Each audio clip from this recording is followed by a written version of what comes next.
ہم تیار ہیں بات کرنے کے لیے. ہمیں کوئی بھی جھجک، کوئی بھی شرم یا کوئی بھی رکاوٹ نہیں ہے. آپ جہاں بات کرنا چاہتے ہیں، جس طرح بات کرنا چاہتے ہیں، جس لہجے میں بات کرنا چاہتے ہیں، جس انداز میں بات کرنا چاہتے ہیں، جس عقیدے پر بات کرنا چاہتے ہیں، ہم بالکل تیار ہیں. بس ہمیں یہ بتائیں کہ آپ بھی تیار ہیں یا نہیں.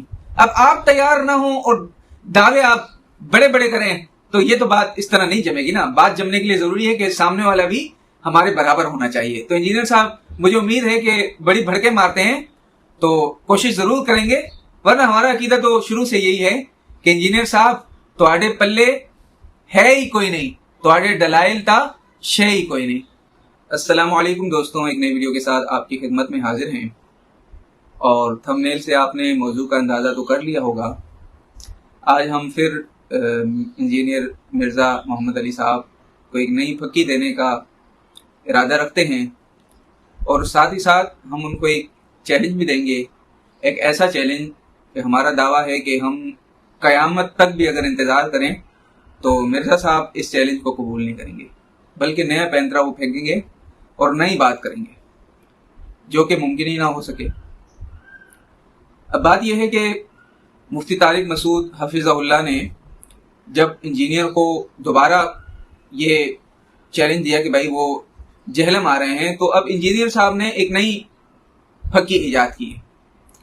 یعنی آج کل وہ دیوبندیوں سے گفتگو کرنے کے لیے یہ کہتے ہیں کہ آپ پہلے اصول پر مجھ سے بات کریں. سبحان اللہ، یعنی وہ اصولی بات کرنا چاہتے ہیں. وہ کہتے ہیں 5 یہ عقائد ہیں آپ کے جو کہ قرآن اور حدیث کے خلاف ہیں. وہ دیوبندیوں کو یہ تانا دے رہے ہیں کہ 5 آپ کے عقائد ہیں وہ قرآن اور حدیث کے خلاف ہیں. پہلے ان عقائد پر آ کر بات کرو، پھر میں آپ سے اگلے موضوعات پر بات کروں گا. سبحان اللہ.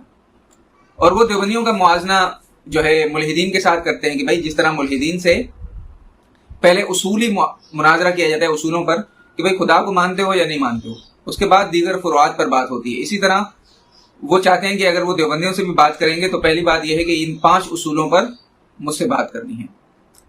اچھا، ان اصولوں پر بات کرنے کے لیے بھی ایک شرط لگائی ہے کہ پہلے جا کر اپنے بڑے اکابرین سے لکھوا کر لاؤ، یا تو ان کو میرے مقابلے میں لے کے آؤ، یا تو ان سے یہ لکھوا کر لاؤ کہ بھائی جو اس کی جیت ہوگی مفتی طارق صاحب کی وہ ہماری جیت ہوگی، اور جو اس کی ہار ہوگی وہ ہماری ہار ہوگی.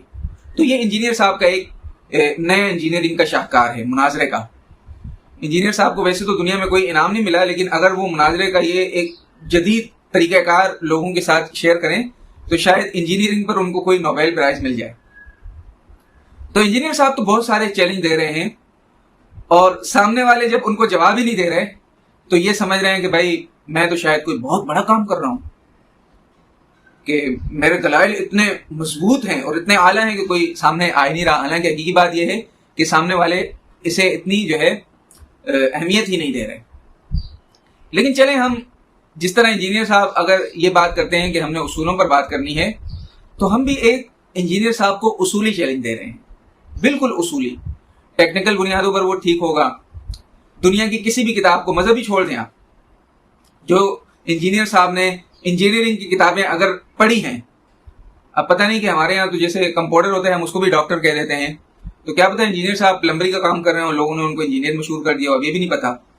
تو چلیں، اگر انہوں نے انجینئرنگ پڑھی ہے تو انجینئرنگ کی کتابوں میں بھی یہی اصول ہوگا. تو سب سے پہلے ہم نے اصولوں پر بات کرنی ہے. اب اصول کیا ہے، طریقہ کیا ہے؟ ظاہر بات ہے معقول انداز میں ہم آگے چلیں گے تو پھر بات بھی معقول ہی ہوگی. تو اگر کوئی شخص ایک انجینئرنگ کمپنی کے اندر کام کرنے کے لیے جاتا ہے، وہ نوکری کے لیے جاتا ہے کہ بھائی مجھے یہاں نوکری کرنی ہے، میں انجینئرنگ کا میں نے کام کرنا ہے، تو جب وہ اسے کال آئے گی انٹرویو، وہ ایک ریزیومے یا سی وی اپنی جو ہے کمپنی کو بھیجے گا، کمپنی اس کو سلیکٹ کرتی ہے، جی ٹھیک ہے آپ انٹرویو کے لیے آ جائیں. اب جو انٹرویو میں پہلا سوال یہ ہوتا ہے کہ آپ کس پوسٹ کے لیے اپلائی کر رہے ہیں. وہ کہے گا جی میں فلاں انجینئر ہوں، فلاں میکینیکل انجینئر ہوں، فلاں چیز کا بہت ماہر ہوں. تو سب سے پہلے وہ کیا مانگیں گے آپ سے؟ اگر آپ کے پاس تجربہ نہیں ہوگا تو سب سے پہلے جو وہ چیز مطالبہ کریں گے وہ کہیں گے ٹھیک ہے جی آپ اپنی ڈگری تو دکھائیں، آپ ذرا اپنی ڈگری تو دکھائیں کہ ہمیں پتہ چلے کہ آپ نے کہاں سے پڑھا ہے.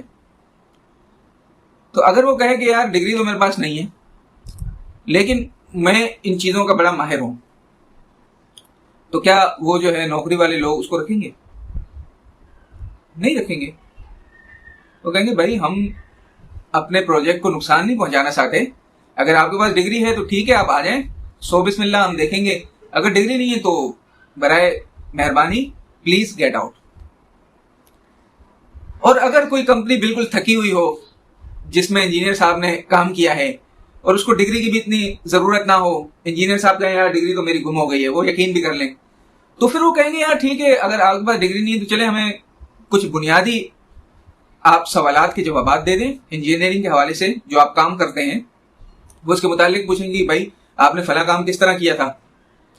تو جب انجینئر صاحب اپنی وہ باتیں بتائیں گے کہ بھائی میں نے فلاں مٹیریل فلاں جگہ جو ہے وہ تعمیر کی ہے، اس میں نے اس طرح کا مٹیریل ڈالا ہے، اتنے فٹ، اتنے انچ، اتنا وزن، جب وہ ساری چیزیں انجینئر صاحب بتائیں گے تو سامنے والا اگر واقعی وہ انجینئرنگ کے کام سے ان کو پتا ہوگا تو وہ جج کر لیں گے. ان کو یہ پتہ چل جائے گا کہ بھائی انجینئر صاحب سچ کہہ رہے ہیں یا جھوٹ کہہ رہے ہیں. اور جب ان کو اطمینان ہو جائے گا تو پھر وہ انجینئر صاحب کو کہیں گے ٹھیک ہے اب آپ جو ہے اس قابل ہیں کہ آپ کو یہ نوکری دی جائے، یا آپ نااہل ہیں آپ کو یہ نوکری نہ دی جائے. تو انجینئر صاحب جو اتنے بڑے دعوے کر رہے ہیں ہمارے سامنے، دیوبندیوں کو روز للکار رہے ہیں کہ بھائی 5 اصولی عقائد پر آپ ہم سے بات کرو، تو ہم بات کرنے کو تیار ہیں. لیکن پہلے ہمیں انجینئر صاحب یہ بات تو ثابت کریں کہ وہ ان عقائد کے اوپر بات کرنے کے اہل بھی ہیں یا نہیں ہیں. دیکھیں عقائد کہاں سے ثابت ہوں گے؟ کوئی نہ کوئی سورس ہوگی نا. ایک ہوا میں سے تو کوئی بندہ نہیں آئے گا کہ وہ کہے گا کہ بھائی میں ثالث ہوں اور میں جج ہوں، مجھے جج بنا لو. تو عقائد ثابت کرنے کے لیے ظاہری بات ہے ہمیں کتابوں سے رجوع کرنا پڑے گا. اب وہ کتابیں انگریزی تو نہیں ہوں گی، ظاہری بات ہے عقائد ہمارے سارے عربی کے اندر ہیں، عربی عبارتوں سے ہیں، تو وہ سارے عقائد عربی سے ہوں گے. اردو کا بھی مرزا صاحب نہیں مانیں گے، وہ کہیں گے بھائی یہ تو دیوبندیوں کے عقائد ہیں، یہ بریلویوں کے عقائد ہیں، یہ اہل حدیث کے عقائد ہیں. یہ صاحب کہیں گے نہیں بھائی جی عربی والے جو عقائد ہیں میں وہ مانتا ہوں. تو ٹھیک ہے بھائی ہم تیار ہیں آپ سے بات کرنے کے. اب عربی عقائد ہیں تو وہ عربی کتابوں کے اندر ہیں. تو انجینئر صاحب ایسا کریں کہ عقائد کی کوئی بھی کتاب، یہ ہمارا چیلنج ہے، انجینئر صاحب عقائد کی، اہل سنت والجماعت کے عقائد کی کوئی بھی کتاب منتخب کریں اور اس کتاب کے 2 صفحے کسی بھی عالم کے سامنے یا ہمارے سامنے بیٹھ کر صحیح طریقے سے ہمیں پڑھ کے سنائیں. ایک تو اس کی عبارت بھی ٹھیک سنائیں ہمیں، ظاہر بات ہے عبارت صحیح ہوگی تو اس کا ترجمہ ٹھیک ہوگا، اس کا ترجمہ کر کے ہمیں بتا دیں. کوئی بھی کتاب اپنی مرضی سے اٹھا لیں، اس کے کوئی بھی 1 یا 2 صفحے اٹھا کے ہمیں دکھا دیں کہ بھئی دیکھو میں اس طرح فر اس کی عبارت بھی پڑھ سکتا ہوں، اس کا ترجمہ بھی پڑھ سکتا ہوں اور اس کو سمجھ بھی سکتا ہوں اور لوگوں کو سمجھا بھی سکتا ہوں. جب انجینئر صاحب نے یہ کر دیا، اچھا ہم انجینئر صاحب کو ایک اور مارجن دے دیتے ہیں. ایک تو کتاب بھی اپنی مرضی کی اٹھائی، صفحہ بھی اپنی مرضی کا لے لیں کتاب کا، اور دوسری بات ہے کہ اس صفحے میں ہم ان کو 10 جو ہے مسٹیک عبارت کی بھی دے دیتے ہیں کہ آپ عربی پڑھتے وقت جو 10 غلطیاں کریں گے چلو وہ بھی معاف، اور ترجمہ کرتے وقت آپ 20 غلطیاں کریں گے ہم وہ بھی معاف کر دیں گے آپ کو. بھائی اس سے زیادہ نہیں کرنا. یہ نہیں کہ وہ صفحے ہی اس کے لائنیں 20 ہوں، ہر لائن کے اندر آپ 5 غلطیاں کر رہے ہو، تو اس طرح تو نہیں چلے گا نا. تو ہم انجینئر صاحب کو ایک بہت صاف ستھرا چیلنج دے رہے ہیں کہ آپ عقائد کی کوئی بھی کتاب اٹھائیں جو آپ کو پسند ہو. عربی کی کتاب ہونی چاہیے، آپ اس کے 2 صفحے ہمارے سامنے پڑھیں بیٹھ کر، اس کی اچھی سی جو ہے عبارت پڑھ کے بتائیں ہمیں عربی کی، اور اس کا ترجمہ کر کے بتائیں، ہمیں بتائیں کہ اس کا مطلب یہی ہے. پھر ہم آپ سے کوئی بھی آپ عقائد پہ بات کرنا چاہیں ہم آپ سے کرنے کو تیار ہیں. اچھا ہم اس لیے کر رہے ہیں کہ ہمیں پتہ بھی تو چلے نا کہ ہم جس بندے سے یہ بات کرنا چاہ رہے ہیں اسے عقائد کا کچھ پتہ بھی ہے نہیں ہے. ظاہر بات ہے جب ہم عربی کی عبارات پیش کریں گے تو اگر سامنے والے کو عربی آتی نہیں ہے تو وہ تو کہیں اور ہی چیز کو لے جائے گا. ہم سوال گندم کریں گے وہ جواب چنا دے گا، ہم آسمان کی باتیں کریں گے وہ زمین کے نیچے بیٹھا ہوگا. تو اپنا لیول بڑھانے کے لیے انجینئر صاحب خود بھی کوشش کریں اور ہمیں بھی تکلیف نہ دیں. ہم تیار ہیں بات کرنے کے لیے، ہمیں کوئی بھی جھجک، کوئی بھی شرم یا کوئی بھی رکاوٹ نہیں ہے. آپ جہاں بات کرنا چاہتے ہیں، جس طرح بات کرنا چاہتے ہیں، جس لہجے میں بات کرنا چاہتے ہیں، جس انداز میں بات کرنا چاہتے ہیں، جس عقیدے پر بات کرنا چاہتے ہیں، ہم بالکل تیار ہیں.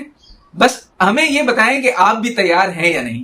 اب آپ تیار نہ ہوں اور دعوے آپ بڑے بڑے کریں تو یہ تو بات اس طرح نہیں جمے گی نا. بات جمنے کے لیے ضروری ہے کہ سامنے والا بھی ہمارے برابر ہونا چاہیے. تو انجینئر صاحب مجھے امید ہے کہ بڑی بھڑکے مارتے ہیں تو کوشش ضرور کریں گے، ورنہ ہمارا عقیدہ تو شروع سے یہی ہے کہ انجینئر صاحب تواڈے پلے ہے ہی کوئی نہیں، تواڈے دلائل تا شے ہی کوئی نہیں.